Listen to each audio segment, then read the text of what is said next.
I'll tell you this game. I came home from golf and I took a nap. I woke up right at kickoff, and I'll tell you what, I could have probably slept all the way through the half and not really missed anything, except for that first touchdown by Josh Reynolds. I don't know. I saw Goff miss wide open receivers, something that we've seen, typical. We've seen Nick Foles get absolutely hammered in the pocket a few times. And, just some overcoaching going on, some snaps, which it's like, how could they not get the snap off in time? And it's like they barely get it off, seemingly like the Rams do that all the time. So it's like, how could the defense not be timing that up? But, good blocking up front by the Rams, I'd have to say so far. Darrell Henderson, a smaller back. He's had some room. Cole Kmet seems to be the real deal for the Bears, but a little Foles kind of leans on him a little much. And what are your takes here? I gave out the under on my video pick. Didn't give it out as a premium. I wish I would have given it in both. I could use it on my NFL record, but I'm the same way. I mean, I had the under, so I had the under for the first half, but my premium was definitely the Bears spread. I locked in at plus 3.5, so I'm a little annoyed about that. They didn't take that timeout at the end. That's frustrating. Terrible coaching on my end. Foles, he's got that sacked. Really what it comes down to is really like an Arnold Donald and like Khalil Mack matchup, and it just seems like Arnold wants this more. And but yeah, hopefully you guys, if that over did jump after the first touchdown, I think it went up to 52.5, so hopefully you guys locked in on that under. It's definitely going to be looking like it's going to stay under. I wouldn't lock in anything under. If you're doing live betting, I would not lock in on anything going under really 45. Well, quickly for the second half. The second half under is 21. The total for the second half. We had 13 points in the first half. It could have been a little more. I thought McVay, seen as like this offensive guru, but to me, always super conservative. At least with 2 yards to go, on fourth down, he kicked a field goal. And it's like a little bit of sanity, back in football after what we saw yesterday with Raheem Morris. What the hell are you thinking? I yelled out. I was working out while I was watching the game. I yelled out some words that, well, I say them all the time, right? But I yelled out some words. My wife really was, because I had my headphones in, so it was extra loud, and she said, wow. I don't know. She's like, that was extra loud. It's just terrible coaching. I really, and like, it's just bad coaching in their end. I also, the defensive coach, I think, for the Rams used to be on the other team. So it's just like, it's very frustrating. Seems like they kind of see what's coming. And so what you have here, though, okay, when it comes to the point spreads, you have a game that is right around the number, right? But you have the Rams favored in the second half here by 3 points. So if you have the Rams, for the game and you want to just hedge out some of it, you can. If you have the Bears, well, you're kind of screwed here. I like the Rams better for the second half. I Foles, I think personally is better in the second half. He will. I could see him coming back instead, but I just, like I said, I feel like this Arnold, he just wants it more. Yeah, well, Aaron Donald is. Arnold. Oh my God. Yeah. I'm terrible with the names. It's okay. No, it's fine. It's Aaron fine. Donald. No, yes. It's fine. And people are gonna believe me. If you want to correct me.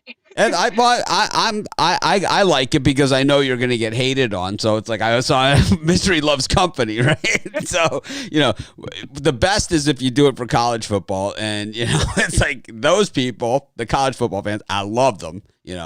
They're zero tolerance factor on that stuff. So with the college football, you just have to be a little bit careful. But with I'm like that guy, he does this and that, and his stats. Like, I'm a numbers girl. I am, that totals and unders, unders and overs, they're my thing. But like I said, I had the under for the first half. That was nice. And then when they scored that touchdown, it went up to 52.5. And, I even told Rod, I'm like, lock in now. So what do you hear? So what are you on here? Let's go back. I'm going to talk over you there for a second, and people are going to hammer me for it. But so we got the Rams -3. We got the total at 21 for the second half. The Bears money line for the second half, just to win the second half, is plus 160. This game is right on the number. Why is this not pick 'em? Why is this not pick 'em? It's very 50-50. Yeah, it's so weird. The Rams. So we've put up 13 points. 13 points. And it's not like the Bears have been knocking on the door here. They were almost in field goal range, and then Foles got blown up again. And it was Floyd, right, who was drafted by the Bears, who blew him up. So I like the under for the second half. It's a lean to the Rams for me for the second half, and I'm going to go with. I have the Rams for the game, so I'm going to stick with the Rams for the game, and I'm going to take the Rams minus 3 points again here. I'm going to walk really lightly. I say this all the time on these halftime shows. It's way easier to bet the second half when the team that you think is going to win or that you know is going to win, which is a lot of the times, right? We know who's going to win, and we're just going to watch it play out. But, even if you don't know who's going to win, it's way easier if the team that you're leaning towards is losing, to win these halftime bets. So whenever the team that's winning is my halftime bet, I always tread a lot lighter. So if that makes any sense to everyone. So I'm going to go with the Rams here. I'm going to go the -3. I'm going to stick to the under here because I think that sometimes you see the offenses open up and they come up with something. It's not going to happen. Yeah. You got Jared Goff. He can't hit. 34 Brown couldn't have been any more wide open, and Goff couldn't have had any more time to throw it to him, and he couldn't do it. He couldn't. As a matter of fact, not only could he not throw it to him, he wasn't within 5 yards of him. This guy was 7 yards from Goff. It's the same Goff, right? It's the same Goff that I've been hammering on the shows for years. People hating on me, whatever. Same guy. Nick Foles is better than a lot of quarterbacks out there. He's a better relief pitcher than he is a starter, right? And he's only been a successful starter once in his career. It was in the biggest game of his life, of anybody, right? But I'm leaning towards that. If that live total jumps, then grab the under. Not crazy about the 21.5. I do agree with you, Mitch. I think it's going to go under.